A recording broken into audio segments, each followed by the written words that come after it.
Well, welcome back, class, as we are into week 2, where our main focus is on expository preaching. In the previous lecture, we laid a foundation for understanding what expository preaching is and isn't. Today, I want to talk more in depth about these benefits that Dr. Morita discusses in the Christ-Centered Expositor book, about how it benefits us as preachers and our congregation. So let's open in prayer, and then we will jump into our lecture for today. God, we thank you for being our God. We thank you for your love. We thank you for blessing us, and especially for sending your Son Jesus to die for us so that we can be saved. And as those who study your word and handle your word, Father, we only want to glorify you. We want to be faithful. We want to be effective. And I truly believe that this will be a helpful class in what we discuss, what we're able to discuss together, the books that we're going to be reading, some of the things we're going to be writing, just to better understand your word and how preaching exalts your name and builds up your people. And so help us who have this great opportunity to study together, help us to do our very best to learn all that we can, to be faithful preachers of your word, so that your name would be glorified. In Jesus' name we pray. Amen. Let's talk about some of these benefits of expository preaching. Number one, we're going to jump right into it. We've got 9 that's going to make up the core of this lecture. Number one, the first benefit is that expository preaching requires us to preach the whole counsel of God. So, let me give you a scenario. Years ago, I want to say it was back about 10 years ago now, I was a youth pastor and I was under a senior pastor. And we had a decent relationship at the time. But one thing I noticed as I began to do my own studies, as you're studying now, and paying more and more attention to his sermons and what were in them, is I noticed that we were hitting on the exact same themes over and over and over. And he was a topical preacher. Don't know if he had learned one way or the other, if it's something he preferred, or if he had never heard of expository preaching.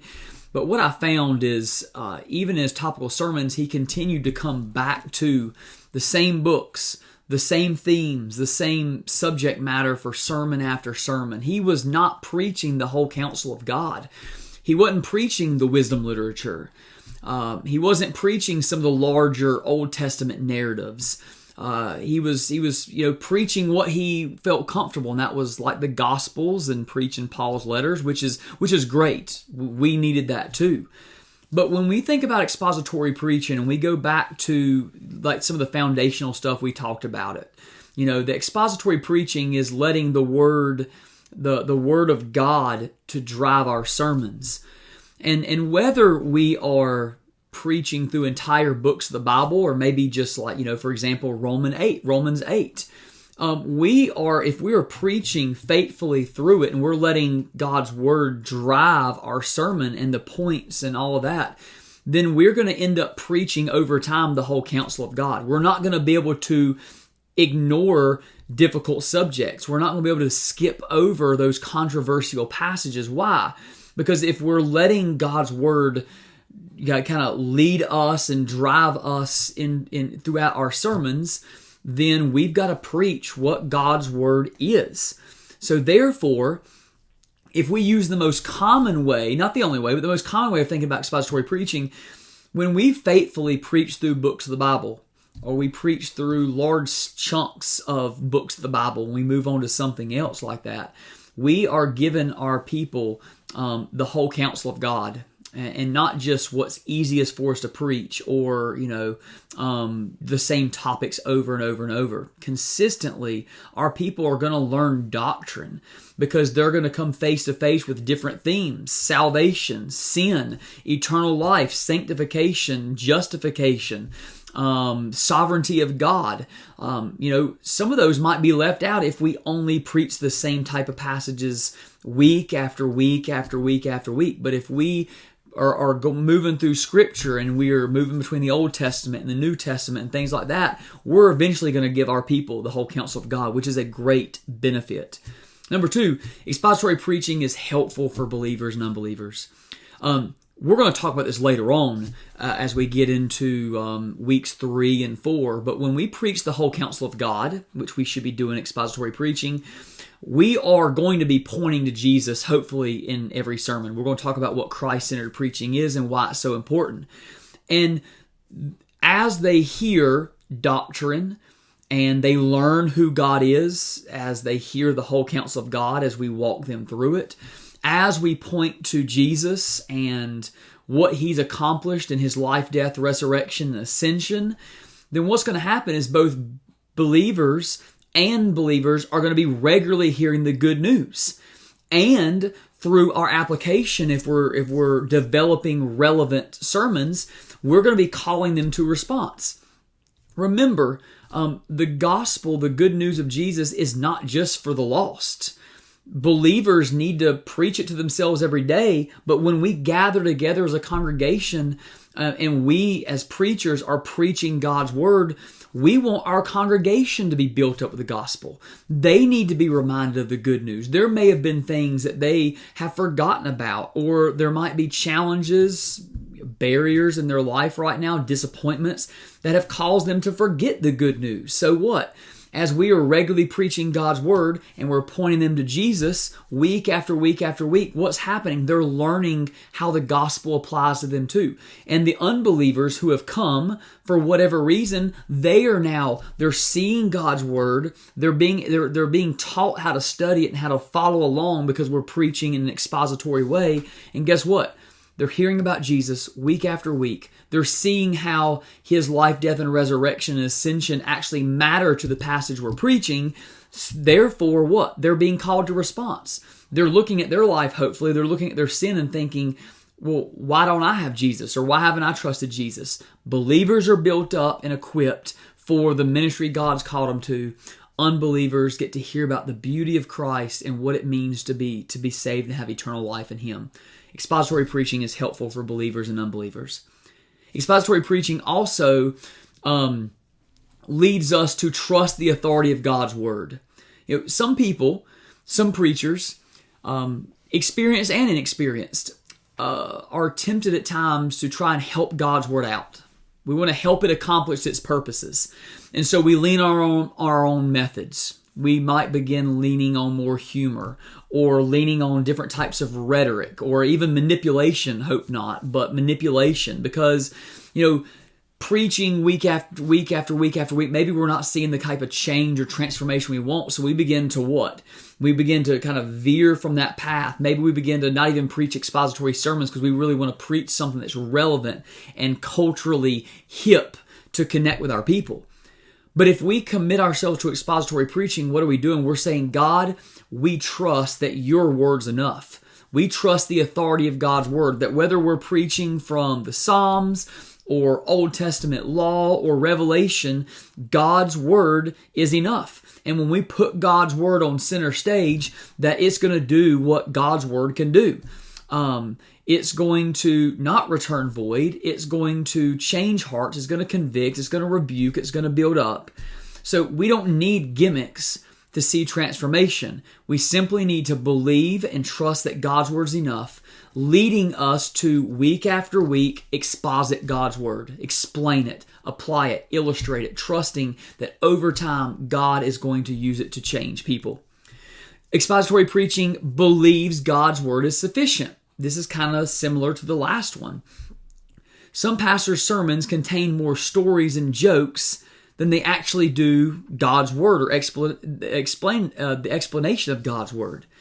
But expository preaching, again, believes God's word's enough, that it is sufficient to accomplish what God intends for it to accomplish through us preaching it. Therefore, expository preaching allows us to just trust that God's word is enough. And we just preach it as it is. We don't have to add in gimmicks and jokes and stories over and over and over because we believe that if we're faithful to preach it, that God's word will do, that God's word by itself is enough for it to accomplish those purposes.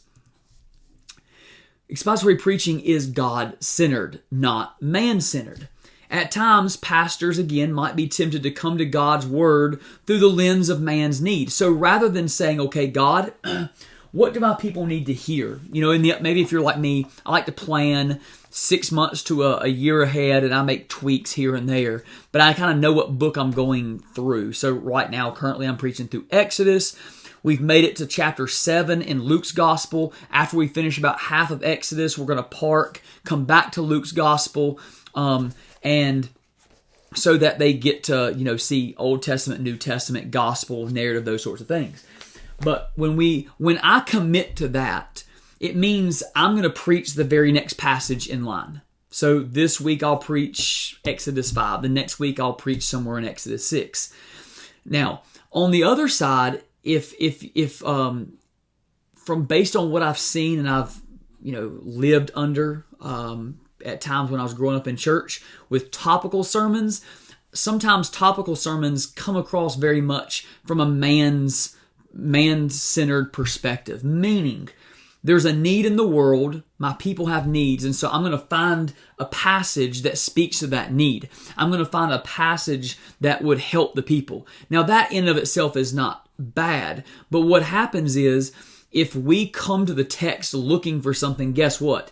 Even if it's not there, sometimes we're still going to find it there, which causes a lot of problems. We read into God's Word what is not there. So what means our sermons end up being very man-centered. We're not focusing primarily on God and what He's done. We're focusing on mankind and what mankind needs. And those are two very different starting places. Expository preaching helps us to start with God because we're focusing on His Word. We believe that we have 66 books that God has inspired, that all of it's profitable for teaching, for salvation, for rebuking and correcting. It's all good. Therefore, wherever I'm preaching from, my sermons, if I'm faithful to the text, they're going to be God-centered. Doesn't mean they're not going to touch on man's needs. We need to every sermon to touch on man's needs, but that's not our starting place. Our starting place is what does God's Word say this week, not how can I talk about man's needs from this passage. Expository preaching provides us with variety.